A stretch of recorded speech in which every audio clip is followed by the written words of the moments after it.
and it's a great joy to speak to you again. The topic is digestion, some general guidelines, how to improve your digestion. The digestion is one of the three pillars of health.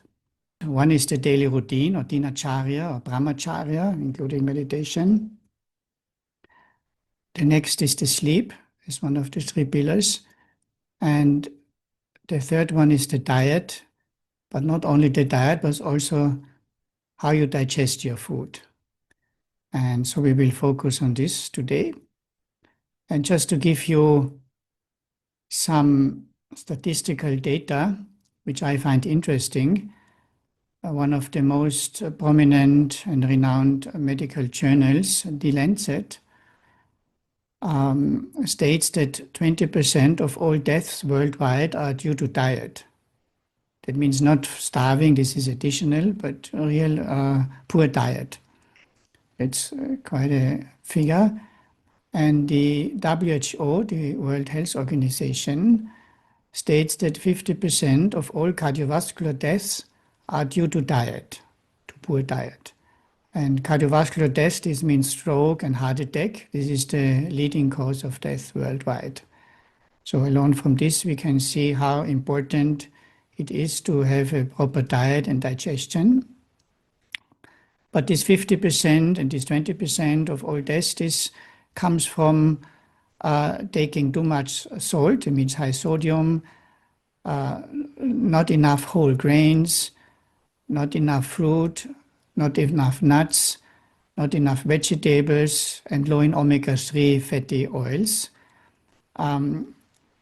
This is the basis of these figures, but considering that, from a more natural health science and especially from Ayurveda and Maharishi, weak digestion and lacking of individualized diet isn't integrated in these figures, as you see just from these few points. And that, of course, would add additional benefit if you follow a proper Ayurvedic diet. And so the benefit is even more than that figures. Okay. There are a few other prominent statements which I find impressive. The journal Nature is the leading scientific journal in the world. And in Nature Medicine, it's one of their sub-journals. They stated 2 years ago an amazing sentence. It says, to improve health, the only approach that will be broadly effective is a healthy diet. So I know as a medical doctor, now after a whole lifetime of experience, we never learned so much about diet as it would be appropriate, considering that it's so important. Okay. And then I wanted to ask you if you knew that according to the latest Global US Burden of Disease report, this is doesn't happen so often. This last one is from 2010, so over 10 years ago. They say that diet contributes stronger to morbidity, that means sickness, and mortality, that means death, than smoking and hypertension. You can see here in this chart.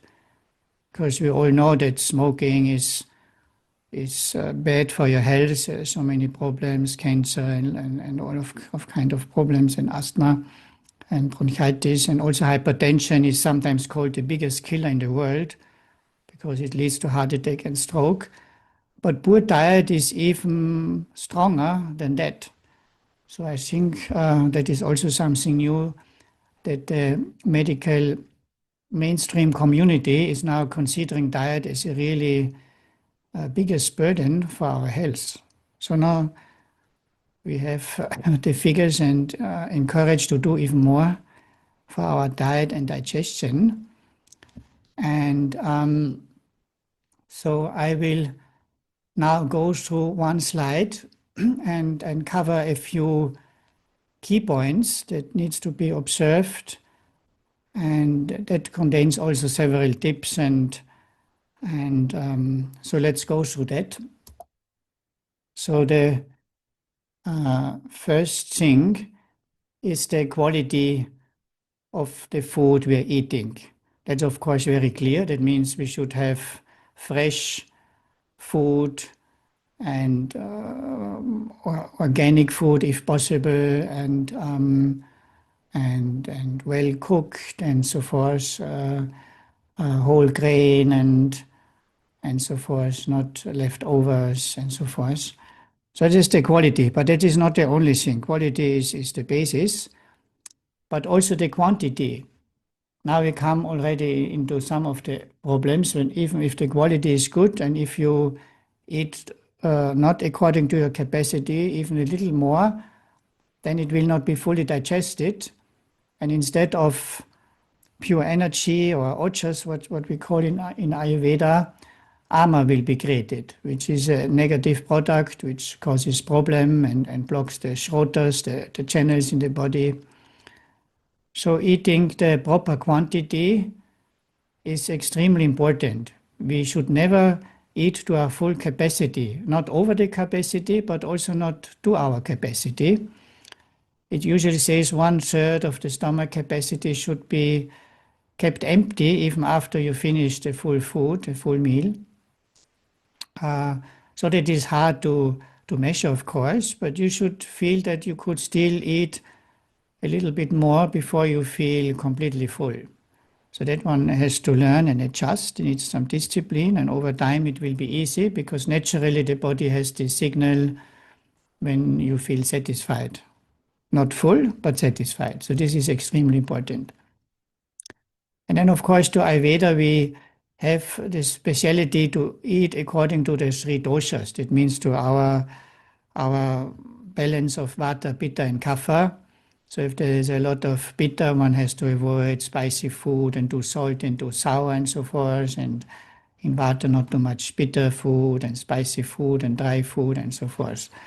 So I think you have probably heard all of this. These are the simple Ayurvedic guidelines. And of course, you should eat according to your present balance, which we call vrikriti, if there's anything out of balance.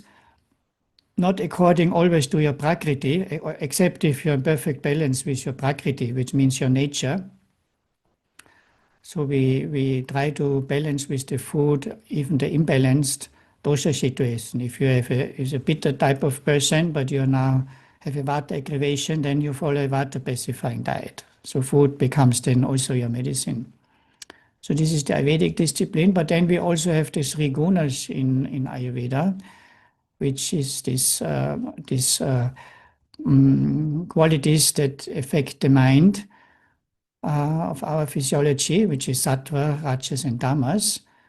And so we should mainly eat sattvic food and a little bit of rajas and tamas. Sattvic means fresh, not leftovers. Not overcooked, not too little cooked, everything perfect, easy to digest, proper spiced to enhance digestion and so forth. So this is also very important. Also, the food itself has this sattva, rajas, and tamas qualities, like vegetables that grow under the earth. This has a little bit of tamas, not pure, but there's a little bit more in comparison to those who go to the light above the earth level. So there are many different considerations here that affect your well-being. If you eat more sattvic food, you feel fresher, more positive, more engaged, more creative. That you want to do something positive, meaningful with your life. And tamasic food creates more depression and dullness and weakness and less engaged and depression and so forth. So this is also important. Then I mentioned already the processing and spices to create a high quality food. So that is a specialty also in Ayurvedic food, that has a lot of spices that support the situation of your doshas, but also the digestion and also assimilation of your food. What we really should avoid is ultra-processed food. That means food that is like convenient food, anything you buy that has ingredients that you even don't understand, there is some preservative and some aromas, taste enhancers, and yeah, so that is usually very unfavorable, and even for modern medicine is considered as a burden for our health. So this, as much as possible, we should avoid. Then one thing I would cover out of my experience, when you follow an Ayurvedic diet, which is a lacto-vegetarian diet, and most of us do, then some feel that cheese could be a little heavy, and also we don't recommend a lot of cheese in Ayurvedic diet. And so one has to be sure one has enough mix of lentils and dals and pulses together with whole grain cereals and vegetables. Then there's no problem with the sufficient protein intake. But if you start to feel, okay, cheese is anyway completely too heavy for me, and then maybe here and there some yogurt or milk or even very little, and then the pulses and the dals maybe not so favored because you may feel great bloating, then my experience is that you very quickly come into a protein deficiency. And they are very important, all the amino acids to cover the daily metabolic needs in our physiology. And if they're not there, the body takes it from your skin, from the collagen, and from your muscles, where there is a lot of protein. So that leads to degradation and weakness. Just wanted to have that mentioned. And today is quite easy with the internet to calculate your daily protein intake. You know, if you take a typical day and check with the internet, you know, take a digital scale and measure what you eat, how much and everything, then you will find the protein content. It's worthwhile doing it once to see if you're okay. You know, you need usually 0.8 grams protein per kilogram body weight. If you're over 60, it's 1 or 1.2 grams. And if you are in pregnancy or children, when they grow, they need also more. And the elderly need more, and pregnant women need more. Then it's more 1.2. And if you do a lot of sports, can be even more. So it's worthwhile to check if you have sufficient protein intake. The other is the lack of variety, because variety is very important. And these days, I see this also in my daily practice, that people avoid certain foods. For many now feel they have lactose intolerance, so they cut down on all milk products. They feel gluten is not good, so they cut down on all wheat, chapatis and all of this. Then some have histamine, so they cut down on histamine-rich foods. Then fructose, which is in some fruits and so forth, so they cut down even fruits. Wheat, they cut down not only because of gluten, because wheat is considered in many as something not so healthy anymore. As I said, milk products go down because of lactose. Some avoid other things, you know, there are more than that. Nightshade family, or they do a blood test for EGG. These are antibodies against the food, and so forth. There are many reasons, and that can lead that you eat a very low variety of foods, and that causes also a low variety in your microbiome, and that's one thing that we know is not good. So try to keep the variety high, even if you don't feel comfortable with some food, rather than skipping them totally, cutting them out, abandoning from your diet. Take a small amount. That usually works, except as an allergy, but that's very rare. Most of these things have a threshold that you still tolerate up to a certain amount. So that's also very important. Then there are behavioral rules in Ayurveda and Maharishi. This is how we eat, you know, not full of a stressful day. You want to save time, sit down and quickly eat, you know, calm down, because stress is the biggest enemy for digestion. And so it's good to have a prayer or be thankful before you eat. and don't have uncomfortable talks during meals while you eat, and more in silence or pleasant talks.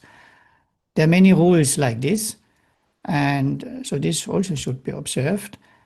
And then I feel most important, hunger and appetite, not to mix these two. Both you need for proper digestion. Appetite, some people don't have. This means you're very in some serious disease or some armor situation, but most people feel, yes, they like to eat. It's the wish, the joy to eat. Without that, we wouldn't even like to eat. So it should be a joy and nice. But hunger is not appetite. Hunger is a pure feeling from your stomach. Some rumbling noise, some feeling of emptiness is very clearly felt in the stomach area below the ribs. And so that is absolutely necessary. Without that, you're not ready to digest.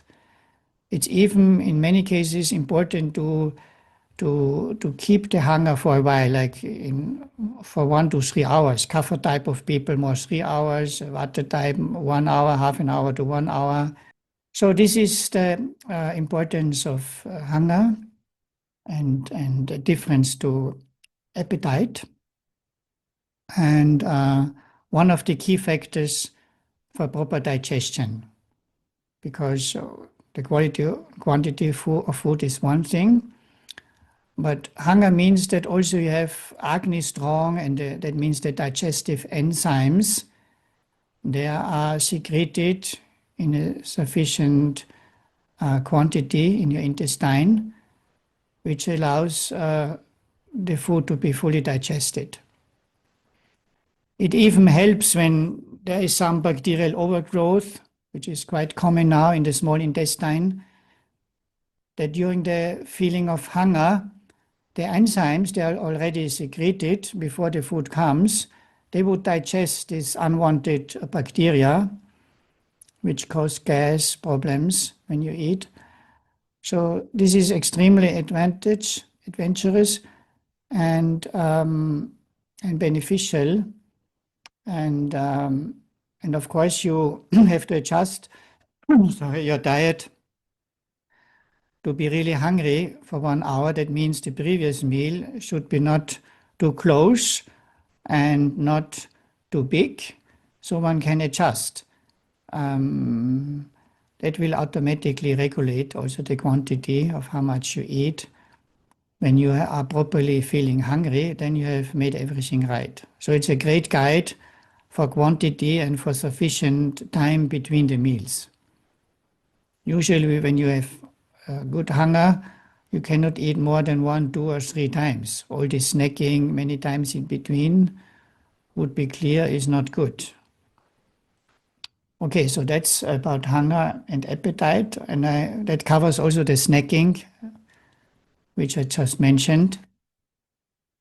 This is usually a no-go in all cases, unless you eat very little for each meal and you're kind of a quick digestion like a Vata type or Pitta sometimes person. Yes, it's all right to eat more than 3 times, but still you need to feel the hunger for at least an hour. And if people observe this, it's very rare that people eat more than 3 times. But in principle, it's possible under certain circumstances. The next point is interesting. This is about drinking directly before meals. There's a big confusion under doctors and dietitians and experts, even in Ayurveda. We usually recommend to drink during the meal. That means usually we say 1/3 of the stomach should be filled with food, solid food, 1/3 with liquid, with water, for example, or soup, and 1/3, as I said, should remain empty.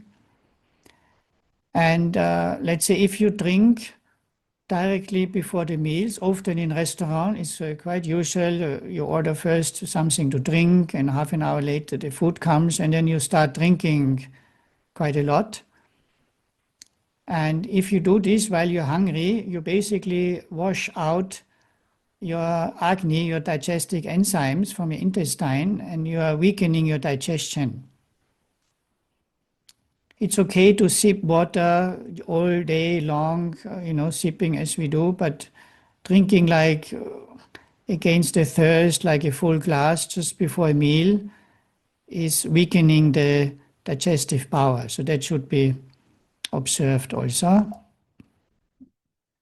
Then the next point is the time between meals, which I already covered a little bit. This goes along with the hunger and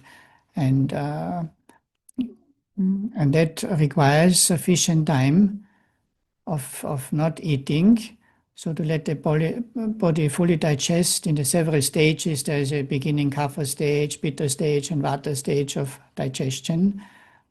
And after some time, you will again feel hungry, and then again 1 hour, and then you eat.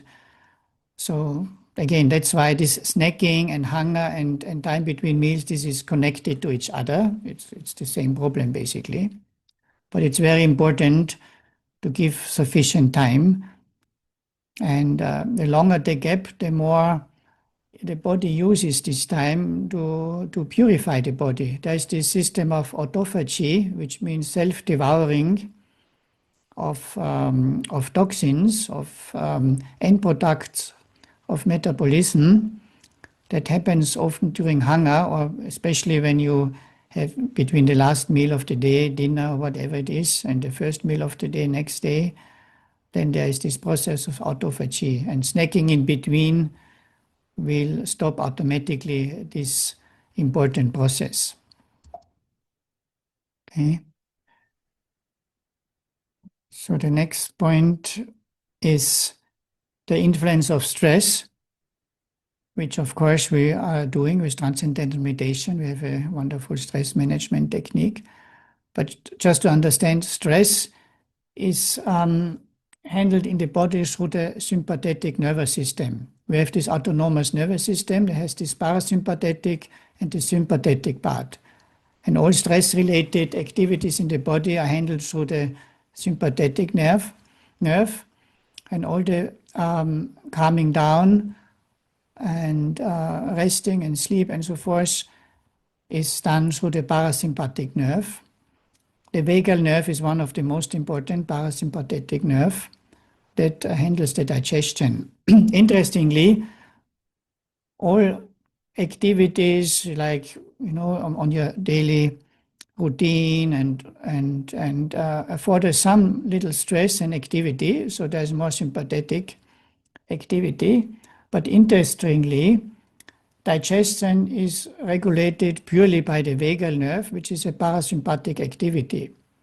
And they're like two sides of the scale. When there's a lot of stress and sympathetic activity, then parasympathetic activity goes down. That means in that case, digestion goes down. It's not processed anymore.